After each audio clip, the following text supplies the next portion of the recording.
Welcome to AI Unraveled. This podcast is created and produced by Etienne Newman, senior soccer engineer and passionate soccer dad from Canada. If you're enjoying these deep dives, these looks into the fast-moving world of AI, please do us a favor. Like and subscribe to the podcast on Apple Podcasts. Absolutely. Always appreciated. Okay, so you ready to dive into another week of AI news? I am. Always fascinating to see what's new. What have you got for us this week? Okay, so this deep dive is going to cover March 31st to April 6th, 2025. And yeah, it's been a busy week, really. It seems like every week it gets busier and busier. I know, right? It's really incredible, the pace of innovation. It is. It really is. Yeah. Okay, so the goal today, as always, is to, try to unpack some of the biggest stories, the things we think you really need to know to kind of keep up with what's happening in AI without getting totally overwhelmed, hopefully. Right. It's a lot to keep up with, so yeah, a curated approach is definitely helpful. Absolutely. Okay, so let's start with, I guess, developments in AI models themselves. Some interesting news this week. Yeah, for sure. That's a good place to start. So OpenAI, of course, big player in this space. They've actually decided to delay the release of GPT-5. Oh, wow. Okay, so that's a bit of a surprise, right? I mean, everyone's kind of been waiting for GPT-5 to drop. What's the reasoning behind the delay? Yeah, it's interesting. I think there's a couple of factors at play. I mean, one of the things that is apparent from what they've said is that, integrating a lot of the tools that they want to integrate into GPT-5 is proving to be a bit more complex than they initially anticipated. Yeah, that makes sense. It's not just about making the model bigger, right? It's about making it more useful, more functional. Exactly, yeah. So, it's not just about scaling up. It's about sort of rethinking potentially how these large language models are structured and maybe moving towards something that's a little bit more modular, maybe. We'll see. But in any case, while they work on GPT-5, they've decided to focus on releasing these models called O3 and O4 Mini. Interesting. I haven't heard too much about those yet. What are they all about? Yeah, so these are kind of interesting. They're being described as reasoning-focused models. Okay. So very strong in things like coding and mathematics. Sam Altman, the CEO of OpenAI, he's actually claimed that O3 performs at the level of a top 50 programmer. Wow. I mean, that's a pretty bold statement, isn't it? I mean, how do you even measure that? What does that actually mean in practical terms? Right. It's a great question, right? Yeah. Like, what does it mean to say that an AI is at the level of a top 50 programmer? I think, we probably need to look at the specific benchmarks they're using and kind of get a better understanding of how they're defining that. Yeah, I think that's really important, right? Because for our listeners, it's not just about these big claims. It's about understanding how this technology might actually impact their work, their lives. Absolutely, yeah. I mean, the takeaway, though, is that, while we wait for GPT-5, we can expect some pretty big performance improvements in these specific areas, at least with these O3 and O4 mini releases. So it's kind of like they're trying to address more immediate needs, like, okay, we need better coding, we need better math capabilities, let's focus on that while we work on the bigger, more, ambitious, I guess, GPT-5 project. Yeah, that's a smart approach. It's kind of like, iterate and release, right? Get those improvements out there while you're working on the big stuff. Exactly. Okay. So moving on, let's talk about Meta. Okay. Yeah, Meta's been making some big moves in the AI space, too. What's new with them? Right. So they've released Llama 4. Llama 4, okay. So this is the newest version of their open large language model. Okay, open source. So that's a big difference from, say, OpenAI's approach, right? Yeah, huge difference, right? So, they're really emphasizing the open source aspect. Some key improvements that they've highlighted are better performance, multilingual capabilities. So it's better at handling multiple languages, and also a really big focus on safety, which is, always a concern with these large language models. Absolutely, yeah. I mean, as these models become more powerful, it's really important that they're being developed responsibly and that safety is a top priority. Yeah, for sure. So they've made Llama 4 available in several different sizes, which is interesting. I think that speaks to the fact that they want to cater to both researchers and commercial users. So, you can choose the size that best suits your needs and your resources. Yeah, that's really interesting. So it's not just about, putting out the biggest model possible. It's about making it accessible and customizable for different use cases. Right. And I think, by making it open source, they're really sort of trying to, I guess, take a leadership role in the open source AI community and, kind of encourage that kind of collaborative development, right? So lots of people can build on this foundation. Yeah, and potentially, I mean, that could lead to a lot of innovation, right? I mean, when you have more people working on something, you often get more creative solutions. Yeah, absolutely. Okay, let's switch gears a little bit and talk about something a little more visual, I guess. So Midjourney, which is, known for its image generation, has released V7. Oh, okay. I've been using Midjourney a bit myself, actually. It's pretty impressive what it can do. What's new in V7? Yeah, so this is their first major update in almost a year. Wow, that's a long time in AI development, isn't it? I know, right? Things move so quickly. So they've highlighted a number of improvements, but some of the key things are, improved coherence, which is, how well the images actually kind of make sense. Yeah. Faster generation speeds, of course, which is always a plus. And they're also moving towards more personalization. Okay, so what does that mean? Personalization in image generation. Yeah. So to achieve that personalization, what they're doing is they're asking users to rate about 200 images. Wow. 200. Yeah. And that's how they're going to kind of fine-tune the model to your particular aesthetic preferences. That's pretty cool. So it's learning your artistic taste almost. Exactly. Yeah, it's trying to learn what you like. Wow. So does that mean everyone's going to get like a completely unique version of Midjourney based on their ratings? Yeah, I don't know about completely unique, but I think it's definitely moving in that direction. That's amazing. I mean, that's a level of customization that we haven't really seen before, right? Yeah, I think it's pretty cutting edge. And in addition to that, they've also introduced different modes. So you have turbo mode, which is for speed. You have relax mode, which is supposed to generate potentially higher quality images.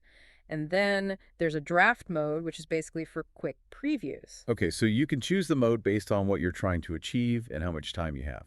Exactly, yeah. And, considering all of this, it's pretty remarkable that they're actually reportedly expecting $200 million in revenue by the end of the year. Really? That's huge, especially without any outside investment, right? I mean, they haven't taken any venture capital or anything. Yeah, it's all organic growth, which is pretty impressive. Yeah, and they're doing all of this while navigating these tricky copyright issues, right? I mean, there's still a lot of debate about who owns the rights to AI-generated art. Yeah, that's definitely an ongoing legal challenge that I think the whole industry is facing. Mm-hmm. Okay, so moving on from images to videos, I saw that Runway has released a new AI video generation model, Gen 4.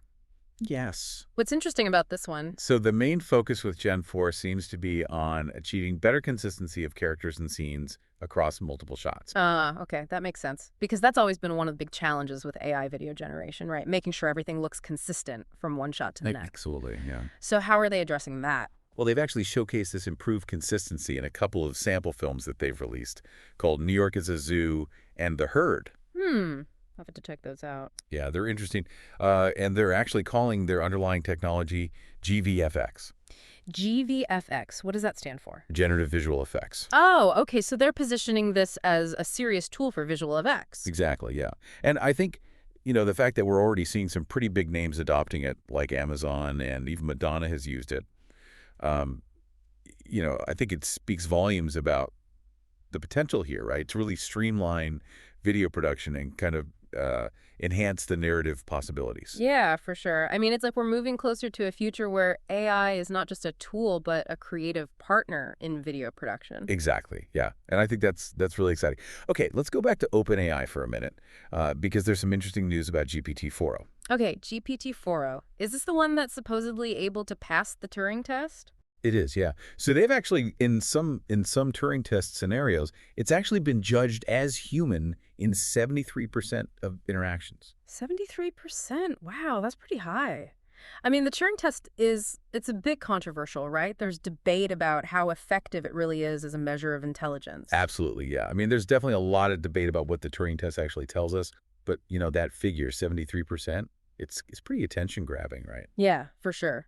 It definitely makes you stop and think about how far these models have come. It does. It does. And it's not just about text anymore either.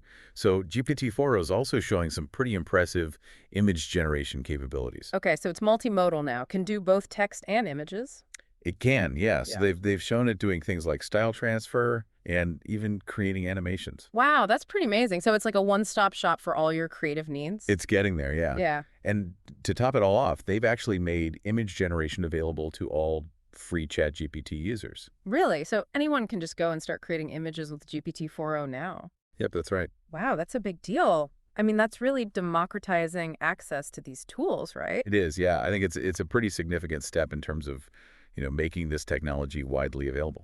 For sure. Okay, and one last thing about OpenAI. I saw they're planning to release their first open weights model since 2019. Yeah, this is big. Yeah. So for a long time, they've been, very, very kind of closed off with their models. Right, they've been pretty guarded about their technology. They have, but I think the increasing competition from other models that are open source, like DeepSeek and Meta's Llama family, Hmm. I think that's definitely a factor here. Yeah, it seems like they're feeling the pressure to be more open. Yeah, I think so. And also, a lot of particularly enterprise clients, they're demanding more control over their data, right? This concept of data sovereignty. Right, right. They want to be able to keep their data private and they want to have more control over how it's used. Exactly. Yeah. And open weights models can provide that level of control. hmm So it seems like this move is driven by both competition and customer demand. Yeah, I think it's a combination of both of those things. And I mean, potentially this could really accelerate AI research and development, right? Because now you have more people who can access these models, experiment with them, build on top of them. Yeah, absolutely. Okay, let's switch gears a little bit and talk about how AI is being used in business and technology. Okay, yeah, that's always a hot topic. It is, it is. So let's start with Microsoft. They've been pretty busy with updates to Copilot. Oh, yeah, Copilot. That's their AI assistant, right? It is, yeah. So, it's interesting because it seems like a lot of the new features they've added are kind of directly addressing things that their competitors are doing. Okay, so they're trying to keep up with the competition. Exactly, yeah. Yeah. So they've added things like, enhanced memory capabilities, more sophisticated personalization. They can actually execute web-based actions now. Oh, interesting. So it's like it can actually interact with websites for you. It can, yeah. And they've also added Copilot Vision, which is basically for analyzing images and screen content on both Windows and mobile. Okay, so it can understand what it's seeing on your screen. Yeah, that's right. And they've also launched something called Deep Research, which is designed to process and synthesize information from multiple documents. So it's getting pretty sophisticated. It's not just a simple chatbot anymore. It's not, no. It's becoming much more of a full-fledged AI assistant, I guess you could say. And the fact that they're putting it on mobile devices, that's pretty significant, I think. Yeah, because that means it can actually interact with the real world through your phone's camera, right? Exactly, yeah. Okay, let's talk about Amazon for a minute. Okay, Amazon. Always up to something interesting. They are. So they've actually released this new AI shopping agent called Buy For Me. Buy for me. Okay. What does that do? So this is kind of cool. It allows you to buy products from third-party websites, but you do it through the Amazon app. Interesting. So it's like Amazon is becoming a universal shopping cart. Exactly, yeah. And they're really emphasizing the secure handling of your billing information, as a kind of key selling point. Right, because people are going to be hesitant to give an AI access to their financial information. Yeah, for sure. So, the agent manages the entire transaction process, and it even directs you back to the original seller's site for returns, if necessary. Okay, so it's handling the whole process from start to finish. It is, yeah. Now, I don't know how comfortable I would be giving an AI that much control over my shopping, but, I can see the appeal for people who want to simplify their online shopping experience. Yeah, I mean, convenience is king, right? It is, it is. Okay, let's move on to another interesting application of AI. So, Microsoft has been experimenting with AI in game development. They've actually created an AI-generated version of Quake 2. Wait, they used AI to create a video game? They did, yeah. So they use their MUS AI model to do this. And basically what it does is it allows you to generate game environments and assets based on text prompts. Oh, wow. So instead of having to manually create everything by hand, you can just describe what you want and the AI will generate it for you. That's the idea, yeah. That's amazing. I mean, that could revolutionize game development, right? It could significantly shorten development times and make it much easier for smaller studios to create really impressive games. Yeah, absolutely. And it opens up a whole new world of possibilities for creativity, right? Yeah. Because you're not limited by what you can manually create anymore. Yeah, that's really exciting. And speaking of creativity, I saw that Adobe has added some new AI-powered tools to Premiere Pro. They have, yeah. I'm curious about this one called Generative Extend. What is that? So Generative Extend is basically a tool that allows you to extend the duration of video clips by up to 2 seconds and ambient audio by up to 10 seconds. Okay, so it's like it can magically create more footage? Kind of, yeah. It's not going to generate completely new scenes, but it can extend existing ones in a way that looks pretty natural. That's pretty cool. And it supports 4K video and vertical video, right? It does, yeah. Okay, so it's really designed for the modern content creator who's working with all these different formats. Exactly, yeah. And in addition to that, they've also added a media intelligence search panel, which basically lets you use natural language to search for specific content within your video clips. Oh, wow. So instead of having to scrub through hours of footage, you can just type in what you're looking for and it will find it for you. Yep, that's right. That's a huge time saver. And they also added caption translation, right? They did, yeah. So you can instantly translate your subtitles into 27 different languages. That's fantastic for accessibility and for reaching a global audience. It is, yeah. Yeah. Okay. So moving on to another interesting tool for businesses, Kling AI. Kling AI, okay. I haven't heard of this one. What do they do? So they have this platform that basically uses AI to turn static product images into dynamic video presentations. Oh, interesting. So it's like a way to create product videos without actually having to film anything. Exactly, yeah. And the process seems to be pretty simple. You upload your product image, any related elements that you want to include, and then you just write a text prompt describing the kind of video you want, and the AI generates it for you. Wow. That's pretty cool. That could be a game changer for small businesses who can't afford to hire professional videographers. Yeah, absolutely. Okay. Amazon. Back to Amazon. Amazon's everywhere these days. They are. They are. So they've developed this new AI-powered browser agent called NovaAct. Novact, okay. What is a browser agent? So this is, it's basically an AI agent that can autonomously browse and interact with websites to complete complex tasks. Oh, wow. So it's like having a personal assistant who can surf the web for you. Kind of, yeah. So it can fill out forms, it can make purchases, it can even research information for you. That's pretty amazing. So how does it compare to other browser agents out there? Well, from the reports that I've seen, it seems to be significantly more reliable. Okay, so it actually works well. That's good to know. Yeah, it is. And they're also providing a software development kit or an SDK so that developers can integrate its capabilities into their own applications. Interesting. So they're making it open for others to build on. They are, yeah. And they're also planning to incorporate it into their upgraded Alexa Plus service. Okay, so this could be a pretty big deal for Amazon. It could be, yeah. And it's interesting to note that it's being developed by Amazon's AGI lab, which includes researchers with backgrounds at OpenAI. Oh, wow. So they've got some serious talent working on this. They do, yeah. Okay. And then one final thing in the business and technology category, there's new AI technology for seamless product placement in images. Oh, okay. Product placement. So this is like, when you see a can of Coke in a movie or something like that. Exactly, yeah. Yeah. But this is done with AI. So they're using Google AI Studio to place products into existing images based on text prompts. Interesting. So it's like you give it an image, you say, I want a can of Coke in this scene, and the AI will just put it in there seamlessly. That's the idea, yeah. Yeah. And then you can even turn those images into videos using Google's VO2. Wow, that's pretty amazing. I mean, that could be a huge cost saver for advertisers, right? Yeah, absolutely. And it gives them a lot more flexibility, too, because they can basically create any kind of product placement scenario they want. Yeah.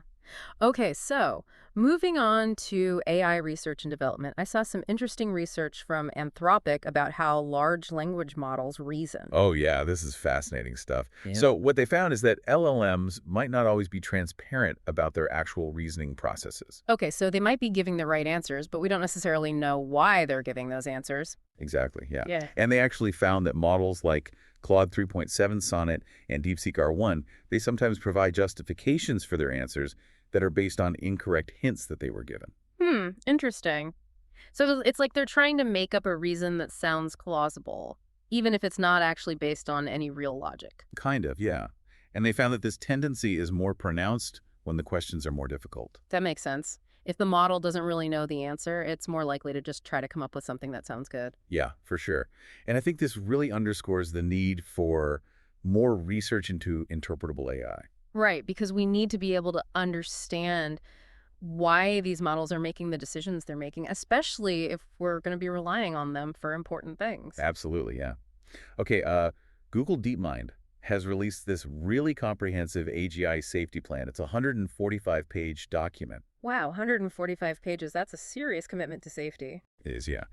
And in this plan, they basically outline their strategies for mitigating the potential risks associated with AGI, with artificial general intelligence. Okay, AGI. So this is the idea of like truly intelligent AI that can do anything a human can do, right? Right, yeah. And they actually predict that AGI with human-level capabilities could emerge as early as 2030. Wow, 2030, that's not that far off. It's not, no. And they also caution against potential existential risks. So, they're not shying away from the potential dangers of this technology. Good. I mean, it's important to be realistic about the risks, right? Yeah, absolutely. And they actually, in the document, they critique safety approaches that have been proposed by other organizations, and they highlight the specific risk of deceptive alignment.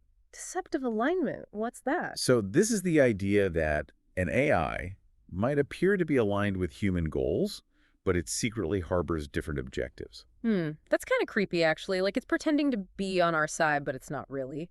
Yeah, it's a bit unsettling. So their key recommendations center on, preventing misuse through things like cybersecurity and access control. Okay, so making sure that the technology doesn't fall into the wrong hands. Exactly, yeah.